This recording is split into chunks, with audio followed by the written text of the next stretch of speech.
उसके पापा या नहीं है और मैं वैसे ही बहुत बहुत हेल्पलेस फील कर रही हूँ। और आज तुम मुक्ता को बचा कर ले आई, ये एहसान मैं कभी नहीं भूलूंगी गौरी। एहसान?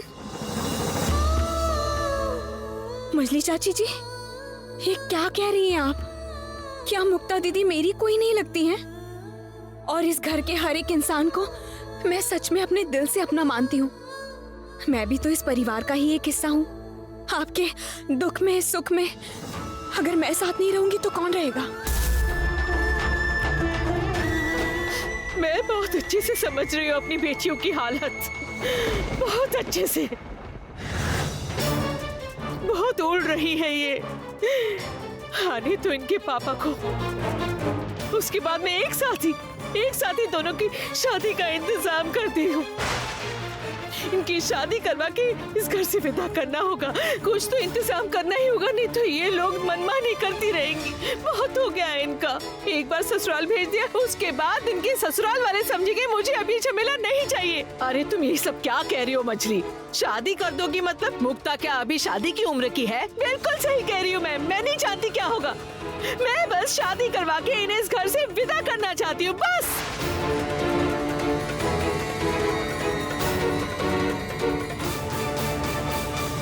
अब और मत रोइए मुक्ता दीदी, कुछ नहीं होगा आपको। हम सब तो है ना आपके साथ में। मगर आप मुझसे एक वादा कीजिए, अब से आप कभी भी झूठ नहीं बोलेंगी। देखा ना आपने झूठ बोलने का क्या नतीजा निकला। सॉरी गौरी, मैं वादा करती हूँ कि अब मैं कभी झूठ नहीं बोलूंगी। आप मुझे सॉरी मत कहिए। मजली चाची को बहुत तकलीफ हो रही है दीदी। दुख, डर और बदनामी के डर के कारण आपके ऊपर हाथ उठा दिया। माँ है ना, चिंता तो होगी है ना। और इस घर के सारे लोग आपसे कितना प्यार करते हैं। आपको अगर आज कुछ हो जाता तो क्या होता बताइए तो? सबको कितनी तकलीफ होती। जाइए, अब मत रोइए, जाइए कमरे में जाइए, प्लीज जाकर आराम कीजिए। ठहरो, कमरे में चली जाएगी? इसका क्या मतलब है? जो हुआ उसके बाद शुद्धिकरण करेंगे। मुक्ता ने जो भी किया है वो पाप है। मैं जो विधि बताऊंगी उसी हिसाब से मुक्ता को चलना होगा। पाप? कैसा पाप बुआ जी? क्या किया है मुक्ता ने? जो कुछ भी हुआ है उसके बारे में मुक्ता को नहीं पता था। हाँ, इसलिए मुक्ता दीदी की सिर्फ ये गलती है कि इन्होंने हम लोगों से झूठ कहा था। इसके अलावा इनकी कोई गलती नहीं है। गलती तो उन लोगों की है जो इन्हें जबरदस्ती पकड़ कर ले गए थे। गलती उन्होंने की है, सजा भी उन्हें मिलेगी। तुम चुप रहो, तुम मुझसे जुबान लड़ा रही हो। गौरी ने कुछ गलत तो कहा नहीं है बुआ जी, आप उसे क्यों चुप करवा रही हैं? इस घर में बेकार की पाबंदियां जिसकी वजह से ये सब हो रहा है, उसके पीछे ये सब आप लोगों की बेकार की रोक टोक है। बेकार की रोक टोक, बेकार के कानून कायदे। अगर ये सब नहीं होता ना तो आज हमें ये दिन नहीं देखना पड़ता। ऐसा लगता है जैसे इस घर में दम घुट रहा हो हमारा। जरा भी आजादी नहीं है, कोई एक दूसरे से ढंग से बात नहीं कर सकता है। अगर ऐसा नहीं होता तो ये गलती भी नहीं होती। इस तरह की फालतू की बात करने से कोई फायदा नहीं है। ये जो कुछ भी हुआ है ना, उसके पीछे जिम्मेदार सिर्फ और सिर्फ इस घर के नियम कानून हैं। ओह, अब तू इस घर के नियमों पर दोषारोपण कर रहा है, नियमों पर सवाल उठा रहा है तू। क्या करना होगा बोलो? अब क्या गौरी के लिए इस घर के सारे नियमों को भुला दूं मैं? जो गलत है वो गलत है और ये गलती मैं बिल्कुल बर्दाश्त नहीं करूंगी। मुक्ता को शुद्धिकरण से गुजरना ही होगा, बस। अभी वो सब रहने दो, उसके शुद्धिकरण के बारे में बाद में सोचेंगे। मुक्ता, तुम अभी कमरे में जाओ।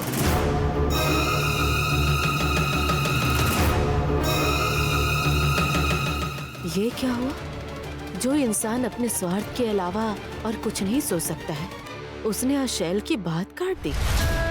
कुछ दिनों से देख रही हूँ वो गौरी की तरफ से बातें करने लगे हैं। इसका मतलब इसके पीछे जरूर इनका कोई बहुत बड़ा स्वार्थ है।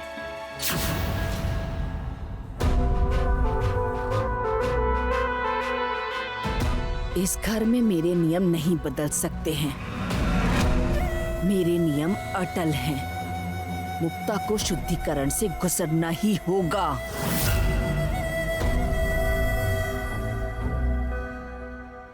मुक्ता खड़ी क्यों हो? जाओ कमरे में जाओ।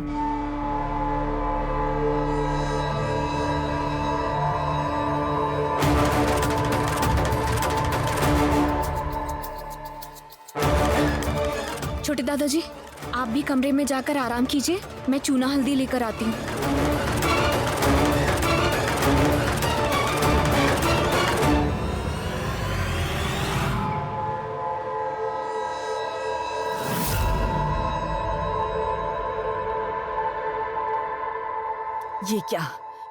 ये सब क्या हो रहा है इस घर में? पापा अचानक से गौरी को इतना भाव क्यों दे रहे हैं? ये क्या पापा का कोई नया प्लान है या फिर पापा को गौरी ने सच में अपने वश में कर लिया है? अब आप सब लोग भी कमरे में जाकर आराम कीजिए, बहुत थकान हो गई होगी। रूपम जीजा जी, नीला दीदी, आप भी जाइए। गौरी, तुमने आज हमारे परिवार की इज्जत बचाई है। सच में गौरी, अगर आज तुम नहीं होती तो पता नहीं हम क्या करते, सच में नहीं पता। सच में गौरी, तो इस घर की योग्य बहू है। इस घर में जो अच्छा हो रहा है सब तुम्हारी वजह से ही हो रहा है। गौरी के बिना हमारा ये घोषाल परिवार अधूरा है।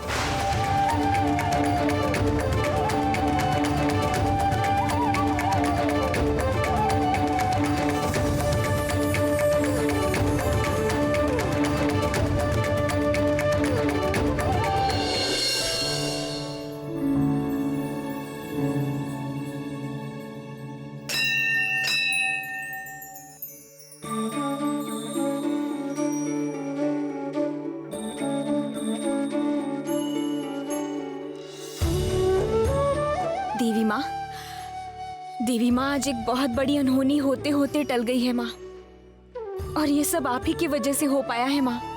आप मेरे पास हैं, आप मेरे साथ हैं, इसी वजह से मैं ये सब कर पाई हूँ माँ। और आज छोटी दादी ने घर के सभी लोगों के सामने मुझे इस घर की योग्य बहू कहा है माँ। देवी माँ, माँ देखिएगा कि मैं उनकी बात का मान रख पाऊँ। इस परिवार पे जो कोई मुसीबत आए, मैं उसके सामने ढाल बनकर खड़ी रहूँ माँ। आप मुझे बस इतना ही आशीर्वाद दीजिए।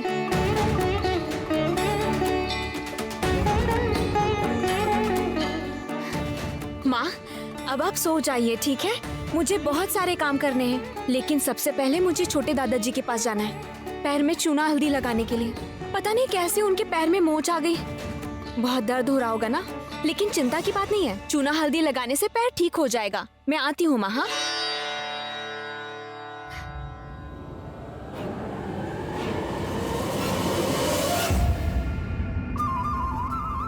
क्या हो गया माँ?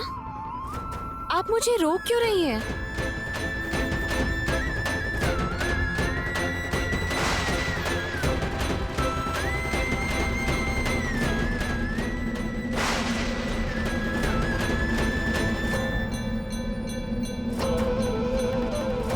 माँ, देवी माँ, आपने दरवाजा क्यों बंद कर दिया? आप ऐसा क्यों कर रही हैं देवी माँ, बताइए। आप क्या कुछ बताना चाहती हैं मुझे? आप क्या मुझे छोटे दादाजी के यहाँ जाने से मना कर रही हैं? लेकिन क्यों? छोटे दादाजी के पैर में बहुत दर्द है माँ। मैं जानती हूँ माँ कि छोटे दादाजी मुझे पसंद नहीं करते हैं और मुझे बहुत बातें भी सुनाते हैं वो। लेकिन जानती हो माँ, छोटे दादाजी ना अब पहले से बहुत ज्यादा बदल गए हैं। बहुत बार वो मेरा पक्ष लेते हैं, यहाँ तक कि शैलोमा का विरोध करके मेरा पक्ष लेते हैं वो।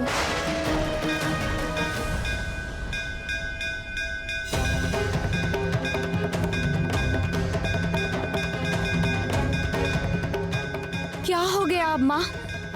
आप इस तरह क्यों कर रही हैं? मैं नहीं जाऊं? गौरी बेटी, ये देखिए, दादी जी मुझे बुला रही हैं। ओह माँ, आप शरारत मत कीजिए, मुझे जाना ही होगा। आप सो जाइए, ठीक है?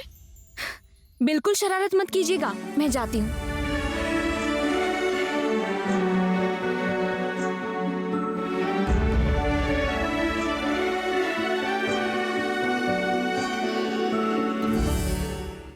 गौरी को लेकर थोड़ा ज्यादा सोच रहा हूँ, इसीलिए ऐसा हो रहा है क्या? या फिर उसमें सच में कुछ अनोखा है? अगर कुछ अनोखा है भी, और अगर मुझे उसके संबंध के बारे में मालूम पड़ गया, तो फिर मुझे उसकी कमजोरी भी पता चल जाएगी। तो फिर मैं समझ जाऊंगा कि कौन से हथियार से गौरी को चोट पहुंचाना है। तो फिर मुझे उस हथियार को तेज करके रखना पड़ेगा। ये भी बिल्कुल सही है कि भाग्य की देवी गौरी के ऊपर बहुत खुश है, इसलिए गौरी को काबू में करना ही होगा, नहीं तो वही बनेगी मेरी जिंदगी की मुसीबत का सबसे बड़ा कारण। पापा, मैं सच में समझ नहीं पा रही हूँ कि आप ये क्या कर रहे हैं, क्यों कर रहे हैं। आप क्या भूल गए हैं कि गौरी ने हमारे साथ क्या किया है? उसके चलते हमें कितना अपमानित किया गया है, कितना नीचा दिखाया गया है हमें। आप सब भूल गए हैं? मैं सोच भी नहीं सकती हूँ पापा, आप उसे ढूंढने तक के लिए चले गए। हर मामले में मैं आपको देख रही हूँ कि आप मेरी बात को महत्व नहीं दे रहे हैं, बल्कि उसकी हर बात को मान रहे हैं। आप ऐसा क्यों कर रहे हैं? क्यों? क्या मेरी बात का कोई मान नहीं है? लेकिन अब मैं गौरी को बर्दाश्त नहीं कर पा रही हूँ। मैं क्या हुआ पापा? ऐसे चुप करके क्यों बैठे हैं? मेरी बात आपको सुनाई नहीं दे रही है क्या? शैलू, परेशान मत करो, तुम अभी जाओ।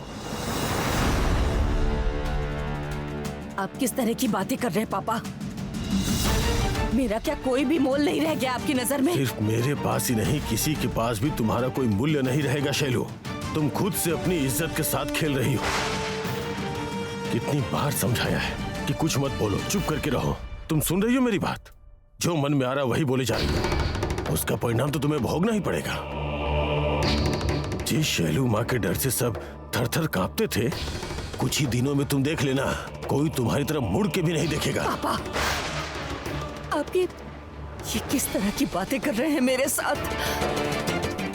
जो हो रहा है और भविष्य में जो होने वाला है वही बोल रहा हूं शैलू।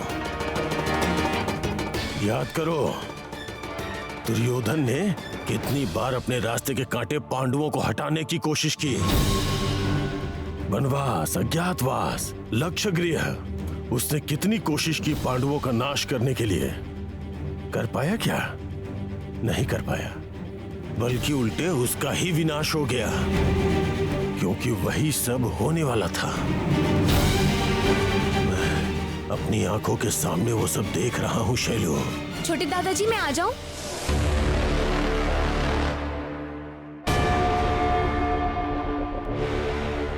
आ जाऊं?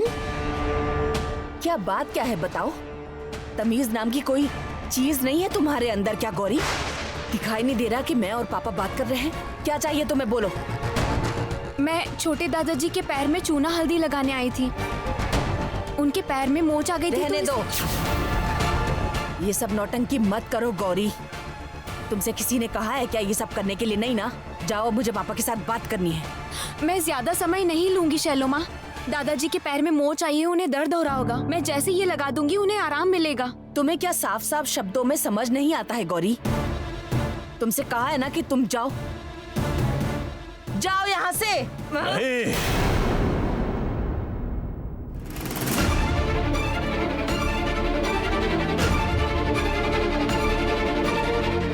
तुम ये नहीं फेंकोगे। पापा, वो मेरा भला करने के लिए आई है, मेरे पैर के दर्द का इलाज करने। हटो, हटो।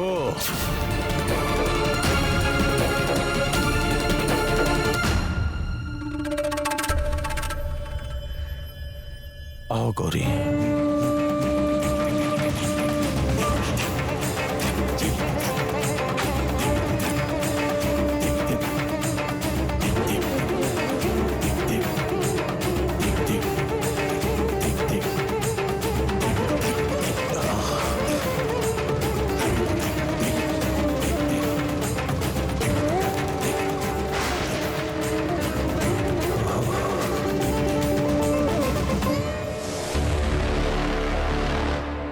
छोटे दादाजी, आप बिल्कुल परेशान मत होइएगा।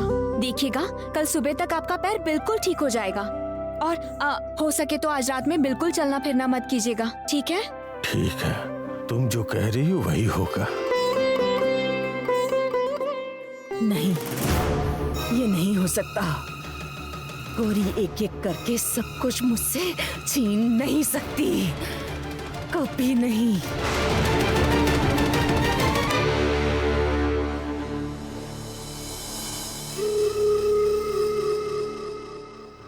बहुत दिनों तक तुम्हें बर्दाश्त नहीं करूंगा गौरी। एक बार सिर्फ मुझे मालूम पड़ जाए कि किसका हाथ है तुम्हारे सर पर, तुम्हारी क्षमता क्या है, फिर मैं तुम्हारा अंत कर दूंगा, सब कुछ छीन लूंगा तुमसे।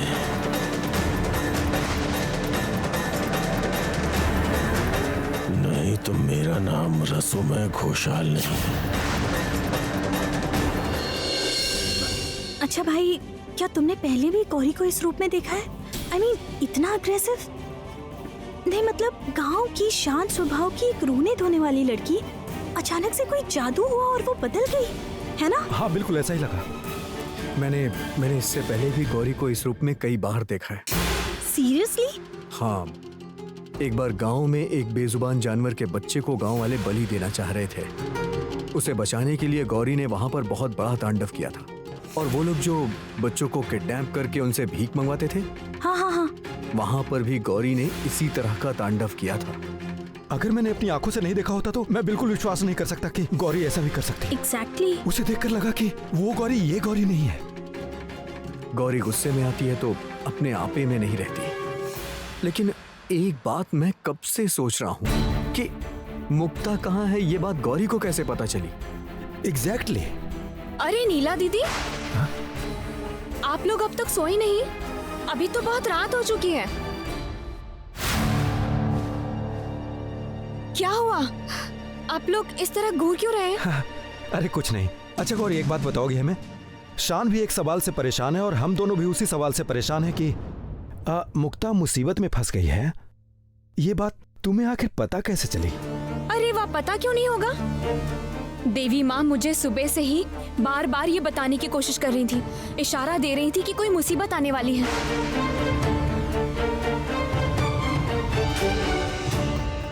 तुम्हें क्या कह रही हो गौरी? माँ ने तुम्हें ये बात बताई है? नहीं मतलब तुम ये कहना चाह रही हो कि माँ ने तुम्हें इस बात का इशारा किया कि मुक्ता मुसीबत में पड़ सकती है?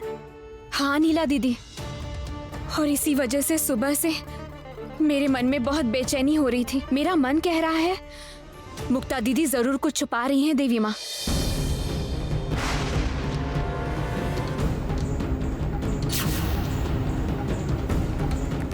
उसके बाद तो बाकी देवी माँ की ही कृपा है। ये देवी माँ की कृपा थी कि वो मुझे मुक्ता दीदी के पास तक ले गई। गौरी, फिर से तुम उल्टी सीधी बातें करने लग गई। मैं चाहे तुम्हें कितना भी समझाऊं, तुम नहीं समझोगी, है ना? गौरी, मैं मानता हूं कि तुमने जो कुछ भी किया है उसकी सच में प्रशंसा करनी चाहिए। मुक्ता को तुमने अकेले बचाया है, लेकिन उसके लिए तुम फिर से बेकार की बातें करना शुरू कर दोगी। अब मैंने कौन सी बेकार की बात की डॉक्टर साहब? मतलब तुम क्या बोलना चाहती हो? माँ ने तुम्हें बताया कि मुक्ता मुसीबत में है? हाँ डॉक्टर साहब, बताया तो मैंने।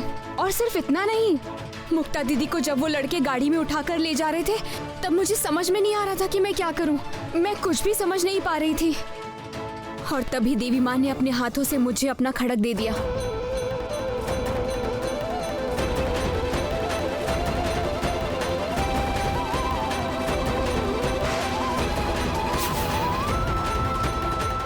देवी माँ ने ही तो मुझे शक्ति दी थी और उस शक्ति की वजह से ही मैं उन बदमाशों से लड़ पाई। इनफ गौरी, बहुत हो गया। अब कृपा करके इस तरह की बातें करना बंद कर दो। हर समय बस माँ माँ माँ माँ, तुम्हारा दिमाग खराब हो गया है। और मैं कह रहा हूँ गौरी, इससे ना तुम्हारा भविष्य खतरे में पड़ जाएगा। मैं अभी से तुम्हें सावधान कर दे रहा हूँ। अरे मैं पहले ये मानता था तुम गांव की लड़की हो, गांव में इस तरह की बातें होती हैं, इसलिए मैं इस तरह की बातें टाल देता था। लेकिन इतने दिनों से देखने और समझाने के बाद भी तुम्हारे अंदर कोई परिवर्तन ही नहीं आ रहा है, बल्कि दिन ब दिन तुम्हारी बेकार की बातें बढ़ती ही जा रही हैं। भाई तुम इस तरह से इस पर क्यों गुस्सा कर रहे हो?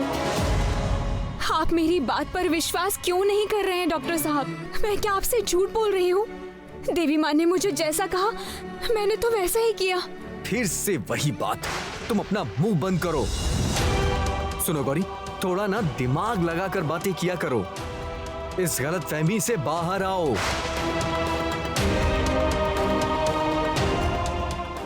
गौरी, गौरी रुक जाओ। तुमने देखा ना भाई, क्या जरूरत थी उसे इतना सब कुछ बोलने की? वो जो कुछ भी कह रही थी उसे कम से कम सुन तो लेते। नहीं तो तुम्हें बताओ ना, आज जो भी कुछ हुआ क्या वो तुम्हें साधारण लग रहा है? नहीं नहीं भाई, आज जो भी कुछ हुआ वो भगवान के आशीर्वाद के बिना संभव नहीं था। सुनिए दीदी, इस पृथ्वी पर जो कुछ भी होता है ना, उसके पीछे कोई लॉजिक होता है, विज्ञान होता है, तभी सब कुछ होता है, पता है आपको? और गौरी ने जो कुछ भी किया ना, उसके पीछे भी जरूर कोई लॉजिक है और मैं उस लॉजिक को ढूंढ के रहूंगा। लेकिन इसका यह मतलब नहीं है कि मैं उसके अंधविश्वास को मान जाऊं। मैं ऐसा आदमी बिल्कुल नहीं हूं दीदी।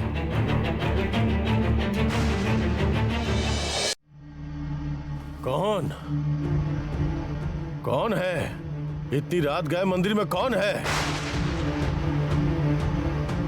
अरे कौन है आप?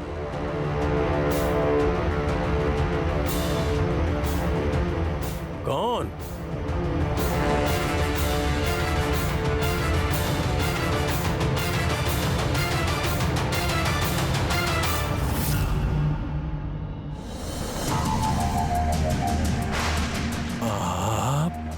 तुम ये क्या कर रहे हो रस्मै?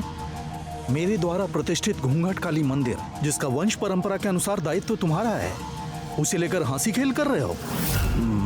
मैंने क्या किया? तुम नहीं जानते कि क्या कर रहे हो? अभी भी समय है, सुधर जाओ। गौरी का नुकसान ना करके उसके सामने खुद को समर्पित करो, नहीं तो उसके हाथों तुम्हारा विनाश निश्चित है। ये याद रखना रस्मै, समर्पण में ही तुम्हारी मुक्ति है।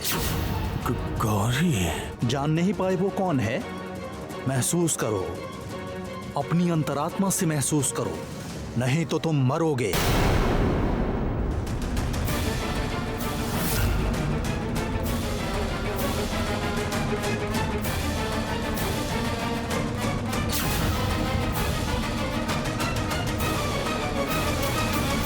गौरी का नुकसान ना करके उसके सामने खुद को समर्पित करो, नहीं तो उसके हाथों तुम्हारा विनाश निश्चित है।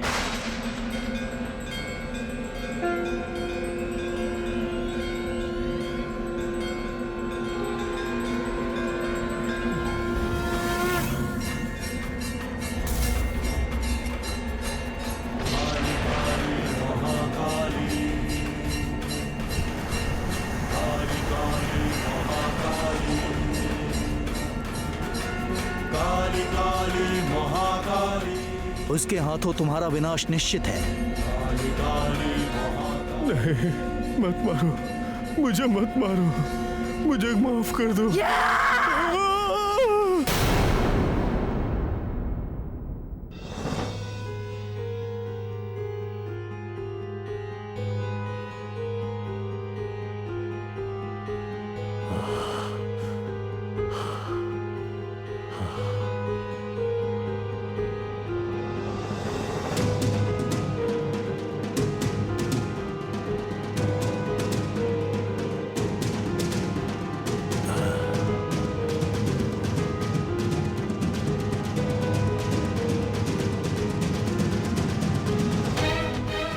कैसा सपना देखा मैंने? हाँ? ये कैसा सपना था? कैसा इशारा है ये? तो फिर क्या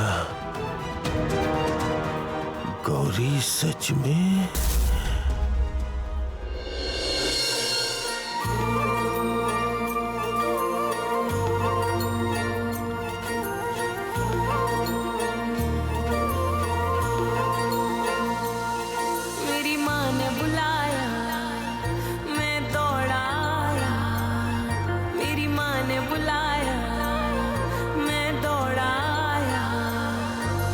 छोटे छोटे कदमों से हाँ सीढ़ी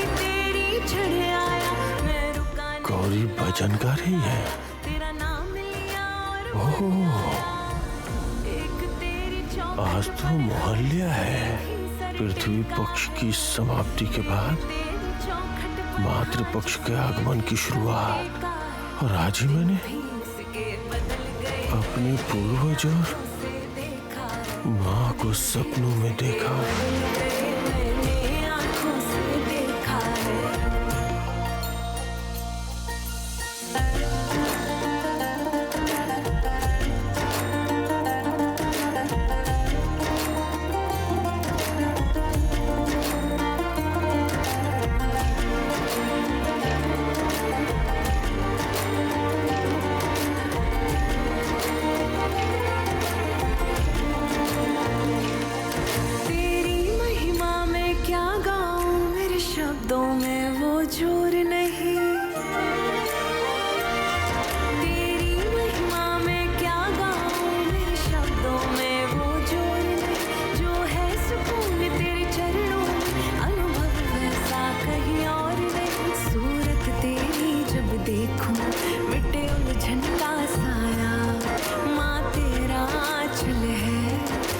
इस महालय के दिन की शुरुआत गौरी के भजन से हुई है।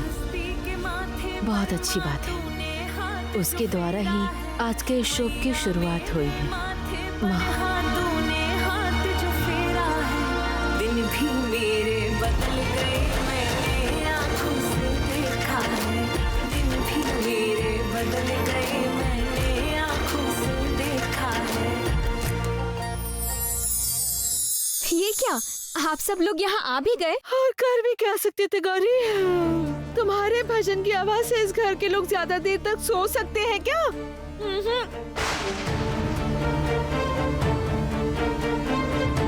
वैसे हो क्या रहा है यहाँ? हुआ क्या है? सब मुझे ऐसे क्यों दिख रहे हैं? उसे क्या मैं गोद में उठाकर नाचूंगी क्या? उसने मुक्ता के लिए जो भी किया उसके लिए मैंने सबके सामने उसको धन्यवाद कर दिया है। बस अब और क्या करना होगा? क्या करना होगा? उसे प्यार से खींचकर गले लगाना पड़ेगा? मैं समझ नहीं पा रही हूँ। अभी भले ही हमारे घर पर भजन सुनने की परंपरा खत्म हो गई है, लेकिन तुम्हें याद है अरुंधति, जब तुम्हारी दीदी जिंदा थी तो ऐसे ही रोज सुबह सुबह उठ करके वो रेडियो चालू कर देती थी, और अकेली ही नहीं बल्कि सुबह सुबह सबको जगाकर भजन सुनाती थी।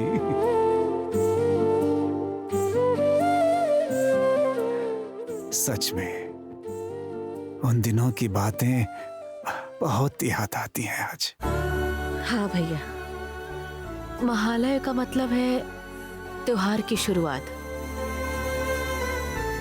इस शुभ दिन पर अपने प्रियजन की बहुत याद आती है जो हमें छोड़कर चले गए हैं। ये सब क्या हो रहा है? त्योहार के दिन प्लीज कोई अपना मन मत दुखी करो। त्योहार? आज किस बात का त्योहार है?